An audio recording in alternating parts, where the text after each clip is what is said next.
Assalamualaikum warahmatullahi wabarakatuh. Menindaklanjuti video Ana yang sebelumnya, yang mana ternyata suaranya tidak keluar ya. Nah, maka Ana buat video ulang. Ini karena mungkin salah satunya juga laptop Ana tidak bisa mengeluarkan suara lagi.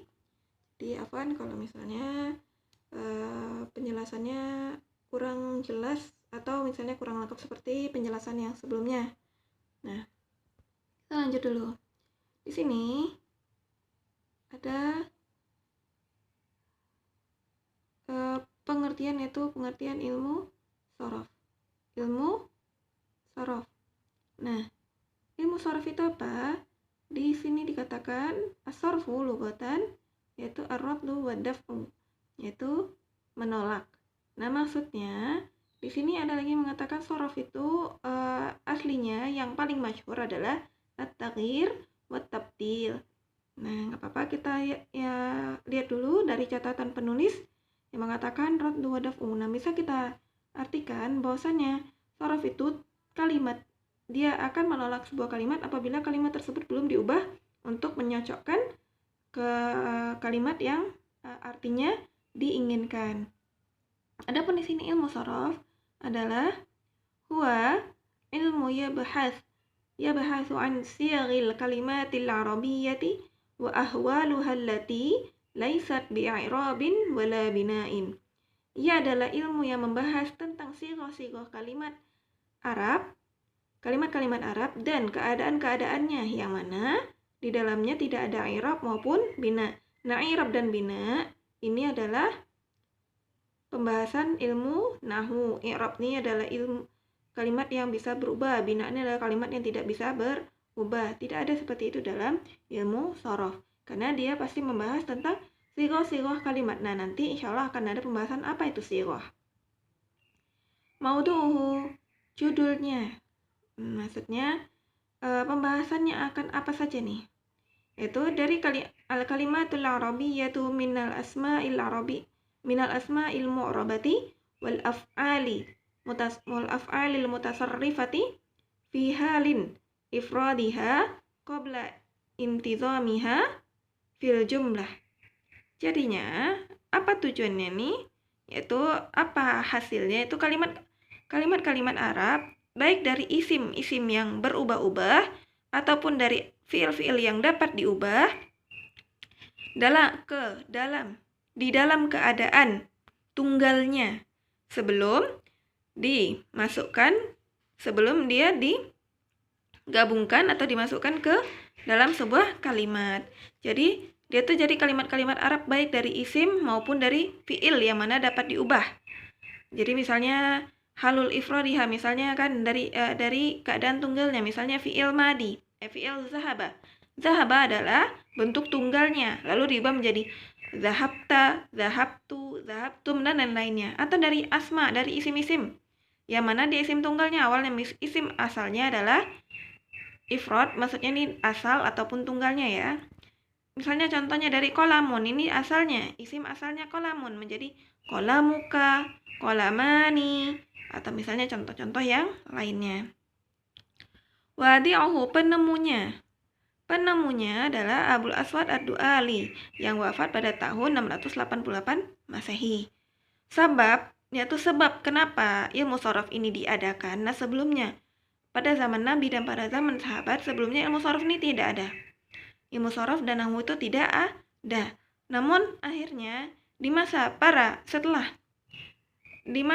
sahabat yang setelahnya, yaitu dimulai di masa para tabi'in, itu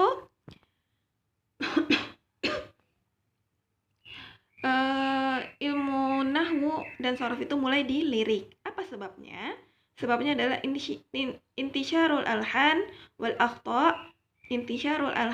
akhta'i fi kalamil arab nutqan wa kitabatan indama ittasa'at raq'atal islam bil fathi wa ikhtilatul arab bil ajami mu'asyaratan wa musaharatan.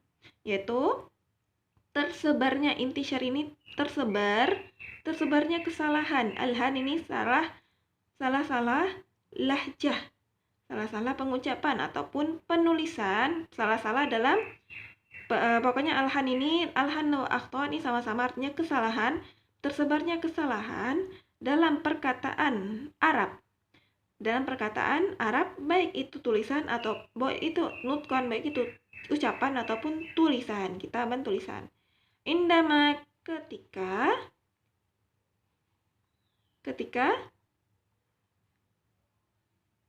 tersebarlah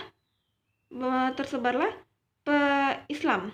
Ketika tersebar Islam, baik itu dengan cara penaklukan ataupun dengan cara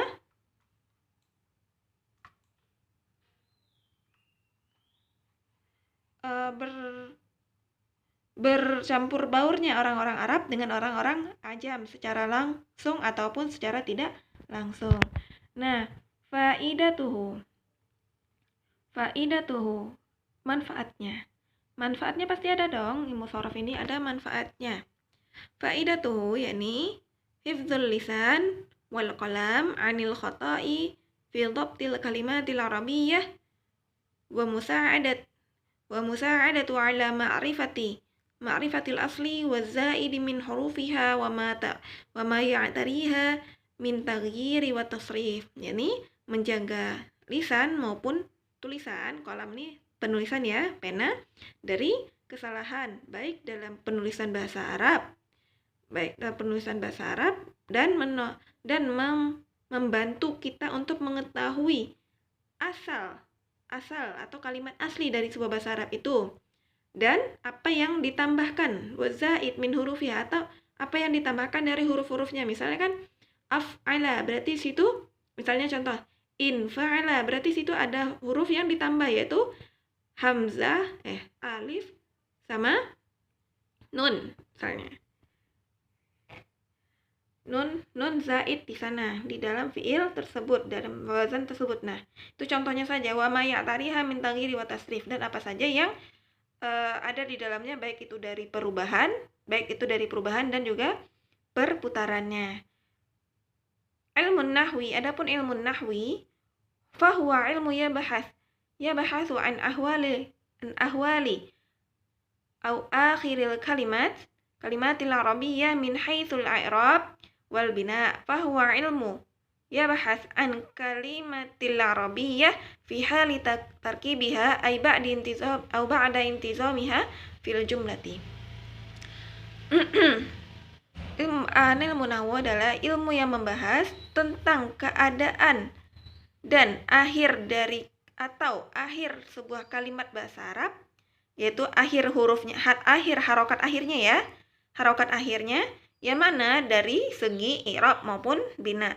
Dan ia adalah ilmu yang membahas sebuah kalimat Arab setelah dia diletakkan di dalam sebuah kalimat yang sempurna. Jadi setelah dia menjadi kalimat yang sempurna baru dibahas. Tapi kalau ilmu shorof, sebelum dia menjadi kalimat yang sempurna, dia akan dibahas dulu. Jadi gimana nih perubahan yang cocok dengan, misalnya kalau kalimat yang cocok untuk ini, jadi diubah dulu. Nah, kalau ini tidak. Setelah dia diletakkan di kalimat, maka dia baru dibahas, dilihat harokat akhirnya. Jadi kalau ilmu nahwu ini membahas tentang harokat-harokat bahasa Arab. Kalau ilmu shorof ini tentang perubahan-perubahan kalimat bahasa Arab. Berikutnya, fit tasrif. Apa itu tasrif? Nah, ini sama ya seperti di atas ya. At-taghyir wa tahwil wa tabdil. Jadi kalau antuna ditanya nanti apa itu shorof secara bahasa, antuna jawab ini saja, tidak usah ar-radd wa daf'u. Ya, cukup ini saja karena ini yang paling masyhur, ini yang paling terkenal, yaitu maknanya adalah perubahan. Tahwil juga perubahan, tabdil juga perubahan, sama saja semuanya. Jadi dia itu merubah. Dan istilahnya adalah tahwilul aslil wahid ila amsilatin mukhtalifatin lima'anil maksudatin la tahsulu illa biha, yaitu merubah asal usul yang satu, asal kalimat yang satu ke contoh-contoh yang bermacam-macam untuk mendapatkan makna yang diinginkan, yang mana makna tersebut tidak akan kita dapatkan kecuali dengan cara merubahnya. Contohnya misalnya dari kata kataba menjadi yaktubu, uktub, atau katibun, atau seterusnya. Jadi kata aslinya adalah kataba. Kata aslinya adalah kataba. Lalu diubah menjadi yaktubu, uktub, katibun, dan seterusnya. Terus berikutnya, wat tasrif fi istilahi al-musarfi yutlaqu ala ahadil gharadaini. Dan tasrif dalam istilah ilmu sorof dimaksudkan terhadap pada salah satu dua keadaan, dua tujuan. Satu, tujuan yang pertama, tujuan dalam segi makna. Wahwa taghyirul kalimatu min aslin wahidin ila amsilatin mutanawwi'atin lil husuli ala ma'ani mukhtalifah. Yaitu dia merubah sebuah kalimat yang dari asalnya dari kalimat asalnya diubah ke contoh-contoh yang bermacam-macam untuk mendapatkan makna yang bermacam-macam. Contoh misal kalimat kataba, artinya kan dia telah menulis. Ya, laki-laki telah menulis. Diubah menjadi katibun, dia laki-laki seorang penulis, au maktubun, dia telah tertulis, au katabu, wahai kamu tulislah, itu kan. Katabu bukan, au katabu, mereka laki-laki telah menulis, au ghairu dzalik. Nah, itu kan menulis. Orang yang menulis, yang tertulis, mereka telah menulis dan lainnya. Dan tujuan secara lafzi, secara lafaznya. Wa huwa taghyirul kalimatu min asliha la yaqsudu bihi illa takhfifan 'ala lisani faqat hatta la yu'athiru fi ma'naha aslan. Yaitu perubahan bahasa Arab, perubahan kalimat yang asli, yaitu merubah kalimat yang asli yang mana tidak dimaksudkan kecuali untuk meringankan lisan, maksudnya untuk memudahkan pengucapan saja. Jadi untuk memudahkan pengucapan saja. Tapi tidak membekas, maksudnya itu tidak berpengaruh pada makna yang asli, makna aslinya. Jadi dia tidak merubah makna aslinya, jadi cuma untuk memudahkan pengucapan saja. Jadi secara lafzi dia untuk memudahkan pengucapan tapi tidak merubah makna asli. Secara maknanya dia adalah diubah untuk mendapatkan makna yang kita inginkan tapi tidak merubah makna aslinya. Seperti tadi, kataba, makna aslinya kan menulis. Ketika kalimatnya diubah menjadi katibun, dia tidak akan merubah sama sekali. Artinya tetap saja nulis, tapi maksudnya adalah dia laki-laki, dia seorang penulis. Tapi di sini atau contohnya selain dari itu, yaitu mengubah ibdalul wawil wal fa, yaitu merubah waw dan fa pada kalimat qala atau ghaza. Qala au ghaza. Yang mana aslinya dari kalimat qala ini adalah, kalau asli bahasa Arab itu qala dan ghazawa. Tapi sama orang-orang Arab diubah menjadi qala dan ghaza untuk memudahkan pengucapan, tapi artinya tidak berubah sama sekali. Terus berikutnya, tasrifu bi gharadihi al-ma'nawi yanqasimu ila qismain. Tasrif dengan tujuan maknanya, untuk tujuan mendapatkan makna, terbagi menjadi dua bagian. Yang pertama, tasrif istilahi. Ini insya Allah akan kita pelajari setelah kita mempelajari wazan ya, supaya nanti ketika menjelaskan tentang ini wazan-wazan misal di tasrif istilahi, antuna tidak pusing. Jadi sebelum masuk ke tasrif, kita akan bahas dulu apa itu sigoh, karena antuna kan di atas sudah mendengarkan sigoh. Terus antuna juga sudah mendengarkan misalnya nanti wazan-wazan, nanti akan kita bahas. Yaitu wahwa taghyir aslan wahidan. Wahwa taghyir aslun wahidun ila amsilatin mutanawwi'atin lil husuli ala siyaghin katsiratin. Yaitu merubah usul yang satu, merubah kata